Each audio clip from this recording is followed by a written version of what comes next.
But first, we start off with a text message that made golfing pro Phil Mickelson $1 million, and now could cost him a lot more. Jane Wells is in L.A. with all the details. Hey, Jane. Hey, Melissa, he's the 8th wealthiest athlete in the world. He made $51 million just last year, but it is the nearly $1 million he made based on what the SEC calls insider information, which has Phil Mickelson in the rough.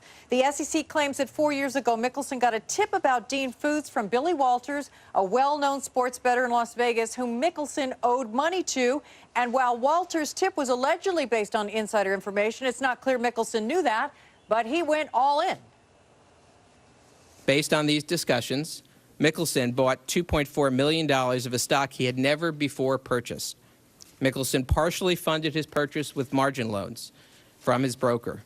Now, that $2.4 million that he put in, according to this complaint from the SEC, was nearly 10 times anything he'd already had in his stock portfolio. They're claiming he only had $250,000 in his stock account, in his brokerage account at the time, even though the guy's worth $180 million, allegedly. A week after buying those shares, the stock popped 40%.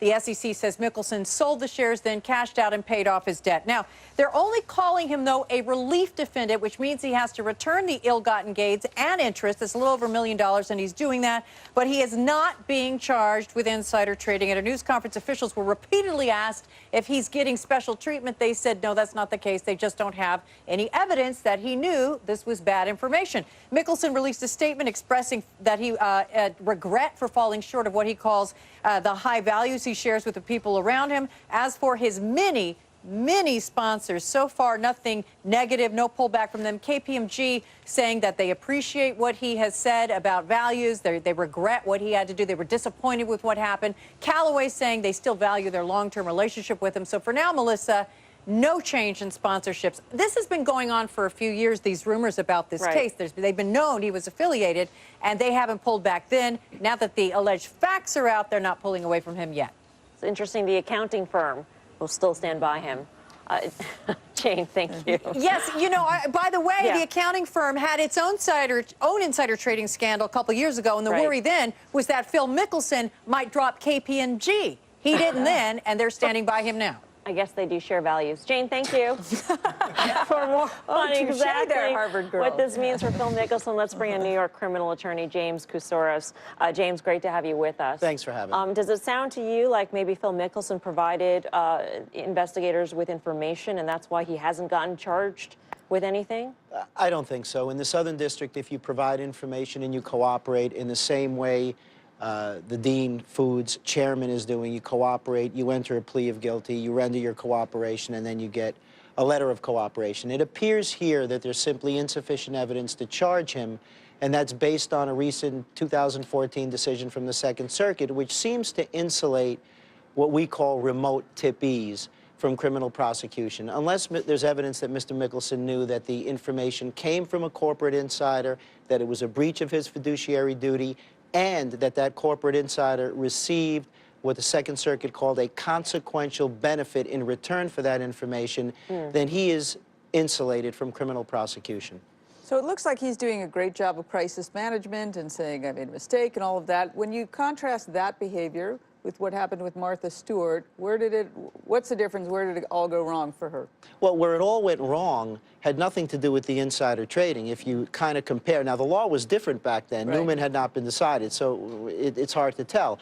But what went wrong for Martha Stewart was the obstruction, not necessarily the insider trading. Somebody called her and told her, buy this stock. She bought it. She made money. But when asked about where she got the tip from and so on and so forth, it was alleged that she lied. So her problem wasn't so much the trading as it was her responses to the agents.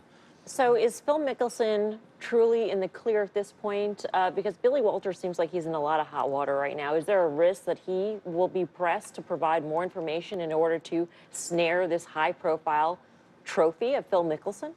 Well, you look at these things as links. You have the initial source, then you have Walters, then you have Mickelson, and what the Second Circuit has said is there needs to be a continuity of knowledge. So obviously if Walters wanted to try to provide that and it was credible, who knows if the Second Circuit would, if the Southern District would deem that credible enough to proceed. What would you tell Walters to do if he had the choice of giving some information and maybe lightening his his sentence? You know, it all depends on the client. What I would do initially is look over the evidence. He's just been indicted. He's got to get the discovery. He's got to see what they have, and then he makes his determination. You know, he went to trial just a short time ago in Vegas and was acquitted, so he may feel emboldened. What's your sense as to what U.S. Attorney Preet Bharara will do? You know, Walters had been tied up with another investigation relating with Carl Icahn. The allegations were that Carl had given him some information on Clorox. Do you think that these sorts of, I don't know, these paths get explored once again to see if there are any kind of connections from Walters to other high-profile targets? I'm absolutely certain that I'm certain that the Southern District has conducted an intensive investigation. And if they can go somewhere in order to broaden that investigation, in order to amplify what they have, they'll do that. All right. James, thanks a lot for joining us. Appreciate it. Thank you. James Kasouras, criminal attorney.